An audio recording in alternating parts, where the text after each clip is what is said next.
Se reabre la sesión. Damos la bienvenida al Contralor General de la República, señor Jorge Bermúdez, quien viene acompañado por don Camilo Mirosevich, jefe de la División Jurídica, y Alejandro Valenzuela, que es asesor del Contralor. Señor Contralor, en primer lugar agradecemos la asistencia a esta comisión. Me imagino que usted ya escuchó los planteamientos hechos por los dirigentes de la Federación de Trabajadores del Cobre y esperamos muy expectante lo que usted nos tenga que decir respecto del dictamen de la Contraloría en relación al caso en comento. Tiene usted la palabra, Contralor. Muchas gracias, señor presidente, y por su intermedio quisiera saludar a todos los integrantes de la comisión. Es para nosotros un agrado poder estar acá en la Comisión de Minería y Energía de la Cámara, porque en realidad en las últimas semanas la Contraloría ha visto un poco con sorpresa la gran discusión que ha generado la emisión de un dictamen en ejercicio de las facultades constitucionales y legales que tiene la Contraloría a propósito de un requerimiento que precisamente hizo un parlamentario y que ese dictamen fue la respuesta a ese requerimiento. Sin embargo, también en ese mismo contexto han salido a la luz pública otros antecedentes que dicen relación con otra actuación de la Contraloría, que es una auditoría que consta en el informe número 900 de este año, que es una auditoría que se realizó respecto de algunos procesos de contratación de la empresa, pero que, dada la entidad que ésta tiene, los contratos que fueron auditados y los montos que están involucrados, esa auditoría tiene carácter de reservada. Entonces, y si la comisión lo tiene a bien, nosotros estamos disponibles también para referirnos a esa auditoría, que creo que también puede explicar en parte la reacción que ha habido aquí respecto de la actuación de la Contraloría. Sin embargo, dado que tiene ese carácter de reservado, yo solicitaría que se mantenga así, en esa segunda parte. Perfecto. Bueno, exactamente. Justo le iba a expresar al señor Contralor de que ya el diputado Ward pidió si usted pudiera hacer referencia respecto de esa fiscalización que tiene carácter de reservado, y para esos efectos ya recabamos el acuerdo de la comisión para hacer una sesión secreta, cuando usted lo estime conveniente, Contralor. Perfecto, señor presidente. Entonces lo que voy a hacer es referirme entonces a la primera parte de esta presentación, que es, digamos, la pública y que tiene relación con la explicación que vamos a dar sobre los dictámenes que hoy día, entiendo, también fueron discutidos en la primera parte de esta sesión. Entonces, para ir ya entrando en materia, primero quiero referirme al contexto de la empresa, la noción de empresa pública y de gobierno corporativo, porque me parece que aquí se ha mencionado muchas veces esa expresión y hay que precisarla, el marco normativo que rige a la empresa estatal Codelco y los sistemas de control externo que existen sobre la misma, y luego ya derechamente yendo al dictamen o a los dictámenes que son objeto de esta comisión. En primer lugar, respecto de Codelco y su contexto, hay que tener en cuenta que esta es una empresa del Estado que está creada por un decreto ley, que es el decreto ley 1350 del año 1976. Este decreto ley establece, evidentemente es una consagración del proceso de nacionalización del cobre, y allí evidentemente se crea esta empresa que tiene por objeto explotar las riquezas mineras de nuestro país. En el contexto, podríamos decir ya presupuestario, las transferencias que hace la empresa al Estado, es decir, al fisco, son relevantes, por supuesto. Este gráfico da cuenta de ello. Es decir, estamos hablando de una gran cantidad de recursos públicos que están envueltos en la gestión de esta empresa. Entonces, este solo elemento, por sí solo, este elemento da cuenta de la necesidad de que esta empresa sea también objeto de control, como cualquier otro órgano que forma parte del Estado. Luego, dado que estamos hablando de una empresa pública, cuando uno habla de empresa pública tiene que tener en cuenta que se trata de entidades que tienen una doble faz. Aquí, y aquí hay que decirlo claramente, no estamos en una dicotomía entre empresa versus servicio público, como se ha querido caricaturizar a la Contraloría con su dictamen, porque aquí el mundo no es binario, no es maniqueo, sino que en realidad hay muchos grises. Y uno de esos grises está dado por las empresas del Estado. Las empresas del Estado son creadas por ley, tienen un objeto que está establecido en la ley y evidentemente en sus relaciones comerciales se rigen por las normas del derecho común. Eso es lo que está así establecido. Sin embargo, la creación, el objeto, su orgánica interna, sus atribuciones, están todas establecidas en una ley y esa es normativa de derecho público. Un ejemplo, cuando ENAP fue ampliada en su giro, cuando se permitió que ENAP se dedicase a la generación eléctrica, hubo que modificar la ley orgánica de ENAP. Y eso da cuenta de que no es posible que una empresa del Estado, por ejemplo, pueda ella misma decidir por un acuerdo de su directorio el día de mañana que se va a dedicar a la fabricación de casas o que se va a dedicar a la fabricación de automóviles o a la importación y exportación de cualquier cosa. No, porque el objeto social de esa empresa está fijada en la ley. Y eso es muy importante. Evidentemente, en las relaciones con los terceros, en las relaciones incluso laborales, se aplican las normas del derecho común y eso aquí no está en ninguna discusión. También se ha hecho mucho caudal y se ha hablado bastante del gobierno corporativo. Pero el gobierno corporativo es más que el directorio, o más que el presidente del directorio, o más que el presidente ejecutivo de un directorio. El gobierno corporativo es un conjunto de relaciones que se deben dar al interior de una sociedad. Y en esa sociedad rigen ciertos principios, incluyendo los privados. Principios de transparencia, principios de eficiencia y principios también de probidad, que son los que están aquí presentes. Ahí hay un par de definiciones respecto de lo que debe entenderse como gobierno corporativo y eso es a lo que nos referimos. También hay que tener en cuenta, y por eso está puesta esta cita de un libro sobre sociedades anónimas que es bastante conocido, también hay que tener en cuenta acá que de lo que estamos hablando es que cuando hablamos de una sociedad o de una empresa privada, ni siquiera pública, privada, esa administración y esa gestión debe regirse por ciertos principios y salvaguardar ciertos intereses. Si en la empresa privada ese interés es el interés societario, el interés social, el interés de los socios, por ejemplo, de los accionistas, en la empresa pública ese interés es el interés público. Y es así como lo entiende la Contraloría. Y no es ni el interés del directorio, ni el interés de los trabajadores de la empresa, sino que el interés de todos los chilenos que son los dueños de esa empresa. Por lo tanto, cuando hacemos la comparación o hacemos la relación entre una empresa privada, una sociedad anónima y una empresa del Estado, vamos a ver que básicamente los principios que lo rigen son más o menos los mismos. Así, por ejemplo, si uno dice en la empresa privada debe existir información, porque en la sociedad anónima existen deberes de información, en el ámbito público estamos hablando de la vigencia del principio de transparencia. Si en la empresa privada se habla de diligencia de sus directores, en el ámbito público estamos regidos por los principios de eficacia y eficiencia. Si en la empresa privada se habla de un deber de lealtad o de affectio societatis o de probidad, en el ámbito público estamos hablando de la vigencia del principio de probidad. Y si en la empresa privada se habla de interés social, en la empresa pública estamos hablando del interés común, del interés general de todos los chilenos por sobre el interés particular. Por lo tanto, cuando uno habla de gobierno corporativo tiene que tener en cuenta estos elementos. La ley 20.392, efectivamente, y que se ha dado en llamar como la ley del gobierno corporativo, hizo una modificación a las normas del directorio, básicamente, de la empresa Codelco. En esa empresa lo que se hizo fue conformar el directorio con su número, son 9, 2 representantes de los trabajadores, 7 nombrados por el presidente de la República, 4 nombrados por el sistema de alta dirección pública, se delimitaron las potestades que tiene el directorio y del presidente ejecutivo, se establecieron facultades para el presidente ejecutivo y también se estableció que es el presidente de la República el que ejerce los poderes que le corresponden a los accionistas y a la Junta de Accionistas. Eso es lo que hace la ley. Y nada más. Eso es lo que hizo la ley de gobiernos corporativos. Después se dictó un estatuto, que es un decreto supremo, es decir, una norma reglamentaria, una norma de carácter infralegal. Y eso es importante tenerlo en la mente porque lo que ha hecho aquí la Contraloría es aplicar la normativa de rango legal.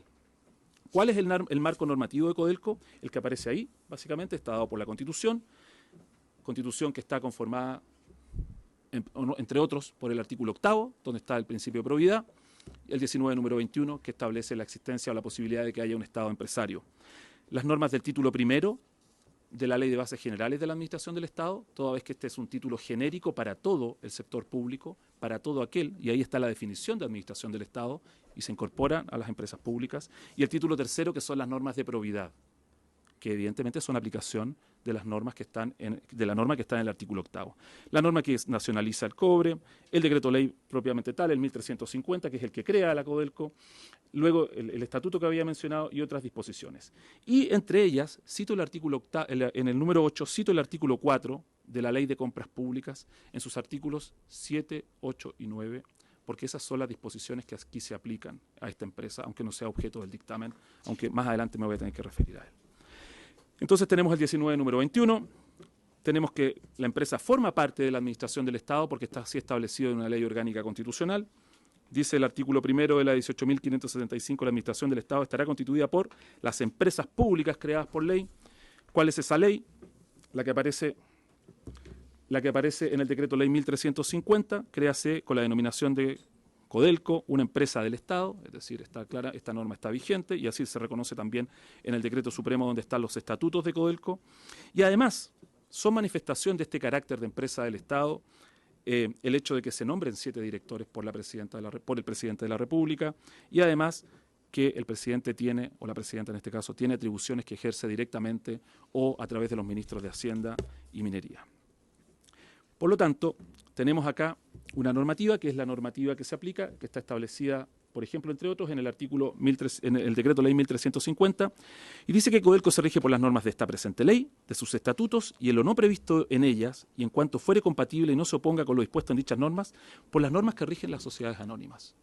Entonces, la pregunta que uno debería hacerse aquí es, ¿hay que mirar solo esas normas y las de las sociedades anónimas? ¿O en realidad aquí hay un contexto normativo que se aplica a todo el Estado, independientemente de la denominación, como por ejemplo el contexto normativo que da la probidad y que da la eficacia y la eficiencia? Eso es lo que nosotros creemos. Acá no hay nadie del Estado que esté fuera de esos principios, como tampoco hay nadie en el Estado que esté fuera del principio de control. ¿Qué es lo que se ha hecho o cómo se ha controlado a la empresa?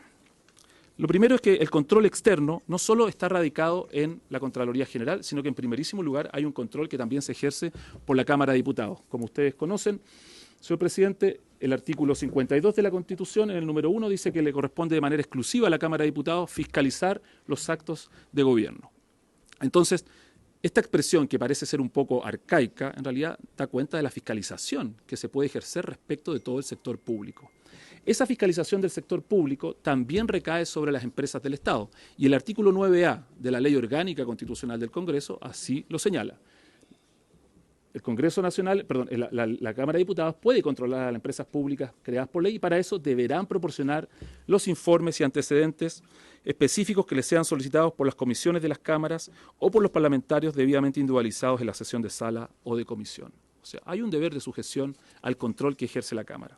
Sin embargo, ¿cómo ha reaccionado la empresa a este deber que tiene de someterse al control de la Cámara? Y uno puede, por ejemplo, citar este ejemplo, este memorándum o esta carta que se dirige desde la presidencia del directorio al secretario general de la Cámara el 29 de mayo, donde dice, mire, en realidad usted me ha pedido varios, lo que dice el primer párrafo es, usted me ha pedido varios informes, varios oficios, y luego dice la última frase, muchos de los cuales estimamos exceden las facultades fiscalizadoras propias de la Cámara, como fuera señalado el oficio tal y cual.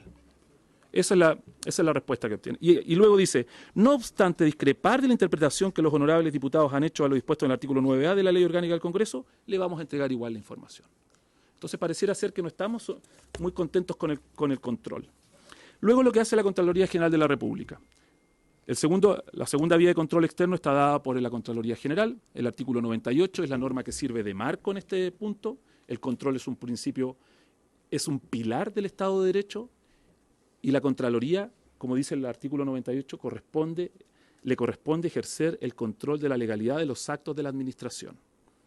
Administración sin apellido, administración en el sentido amplio de la palabra. Esta norma, que es una norma constitucional, se aterriza en el artículo 16 de la Ley Orgánica Constitucional de la Contraloría, que evidentemente le permite a la Contraloría también fiscalizar a las empresas públicas creadas por ley. Y ahí está transcrita la norma, no voy a extenderme ni la voy a leer. ¿Cómo lo puede hacer?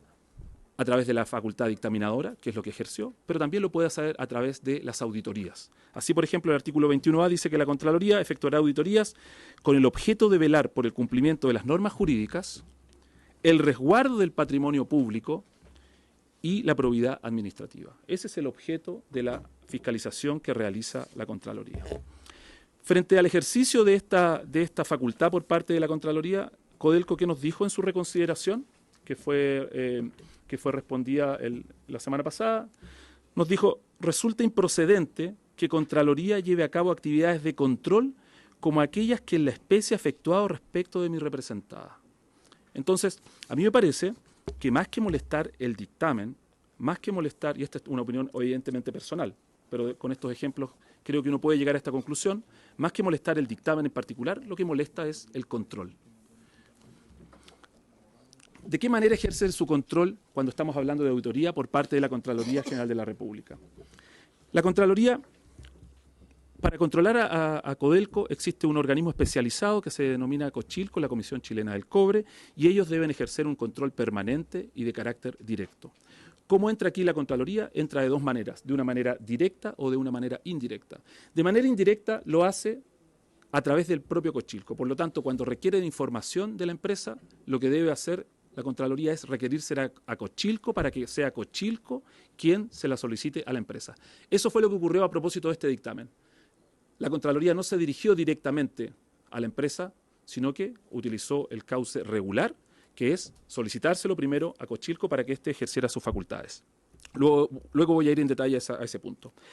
Pero también lo puede hacer de manera directa la Contraloría, por ejemplo, cuando por su propia iniciativa y frente a situaciones excepcionales, estima necesario ella realizar la fiscalización y asumir todas las facultades fiscalizadoras e incluso sancionadoras que tiene la propia Cochilco.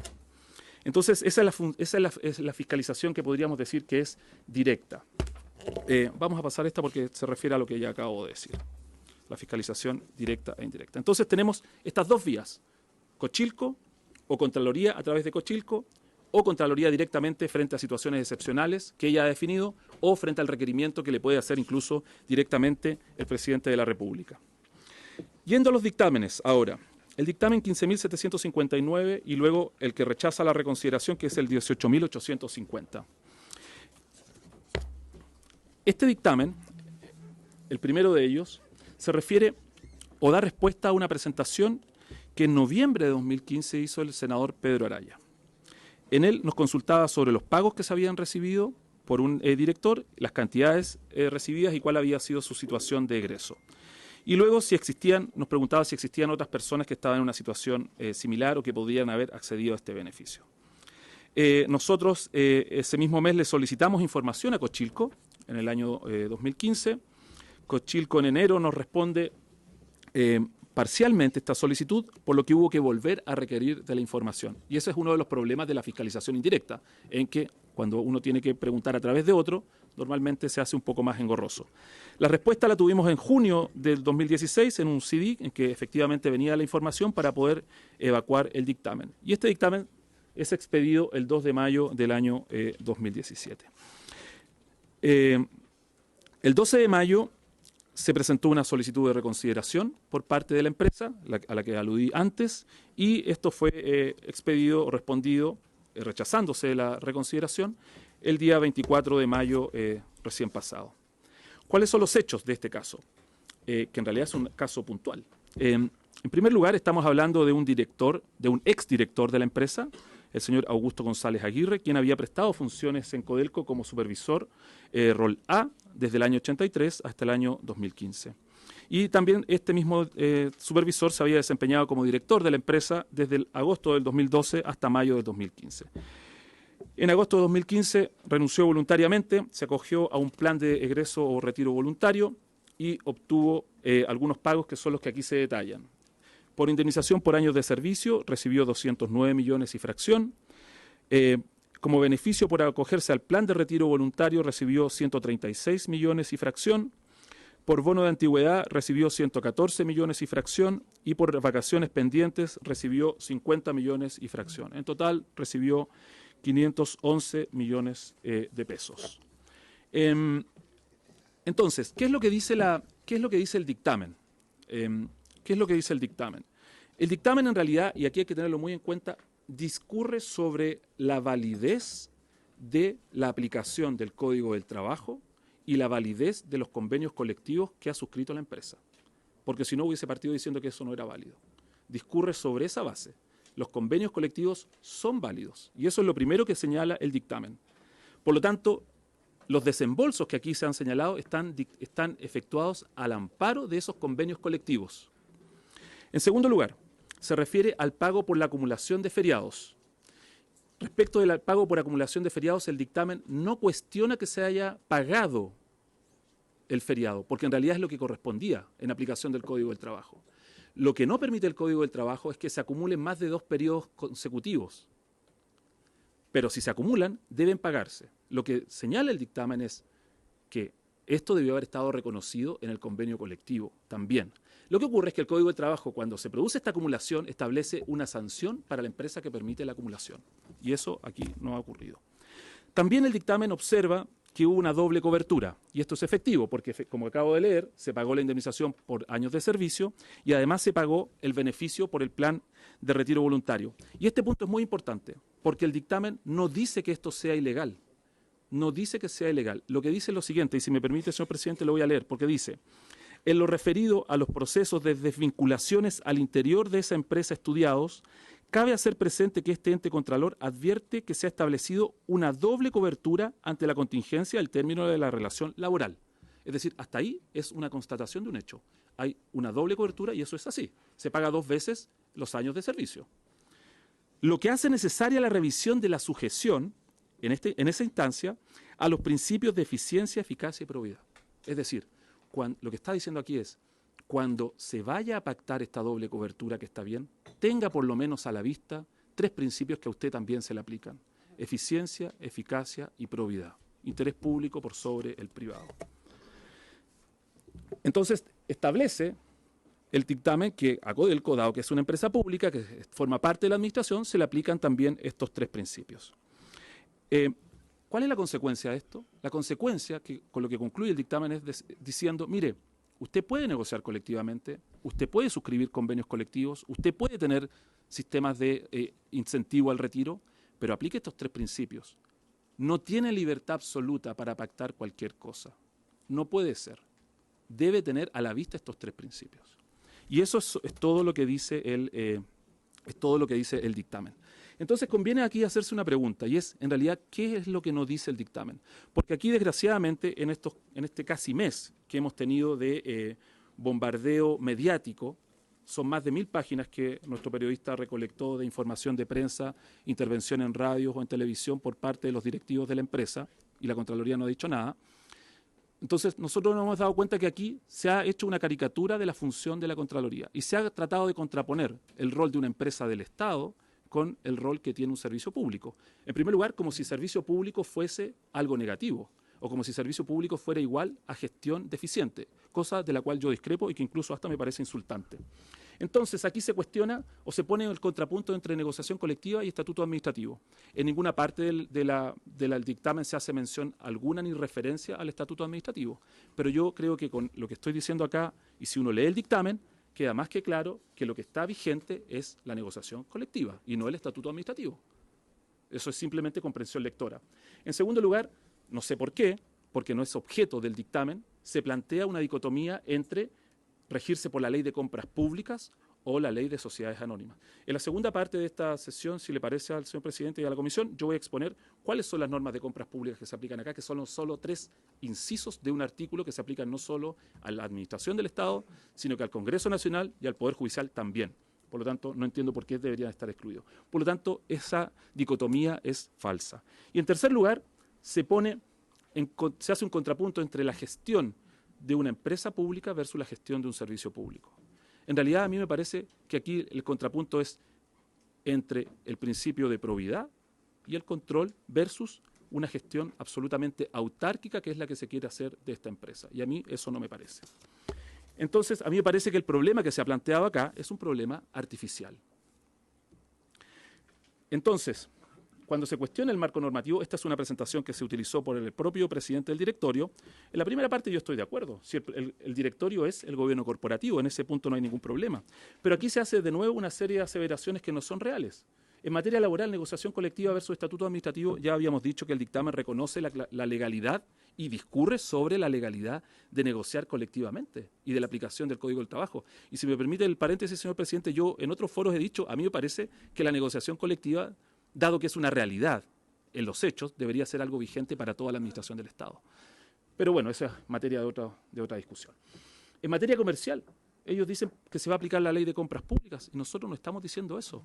No es materia del dictamen, vuelvo a decirlo, pero en ningún caso se ha dicho eso y no hay ni una referencia a la ley de compras públicas en el dictamen. Y luego, respecto del gobierno corporativo versus el estatuto administrativo, a mí, francamente, no sé cómo uno puede llegar a esa conclusión. Entonces, para ir recapitulando, Codelco es una empresa del Estado, no hay ninguna duda de eso, está creada por ley, forma parte de la administración del Estado y a la Contraloría General de la República le corresponde controlar la legalidad de los actos de la administración del Estado. Esta es una relación básica y en un Estado de Derecho el principio de control es un pilar fundamental. En segundo lugar, este dictamen, o tercer lugar, analizó los beneficios recibidos por un ex trabajador con motivo de su egreso. Y lo que se dijo fue, tenga en cuenta que también están vigentes estos tres principios. En cuarto lugar, Codelco está sujeta entonces a los principios de eficacia, eficiencia y probidad. A nosotros nos parece que estas son normas fundantes de toda la gestión de la administración del Estado. El dictamen no impide que Codelco dé cumplimiento a la normativa legal laboral y a aquella que ha surgido con ocasión de la aplicación de esa legislación laboral, es decir, los planes de egreso, por ejemplo. No desconoce la facultad de llevar a cabo negociaciones colectivas. No desconoce que puedan haber planes de retiro, pero le recuerda que tiene que regirse por principios de eficiencia, eficacia y probidad. Por lo tanto, no se refiere a la forma de administración de la empresa. No se refiere a que sea una empresa, y no nos cabe en la cabeza que se esté haciendo esta dicotomía entre empresa pública y servicio público, porque no es así. Aquí estamos hablando de un piso mínimo que se aplica para todo el Estado. Nosotros pensamos, por tanto, señor presidente, por su intermedio de la comisión, que este es un conflicto que realmente nos parece artificial.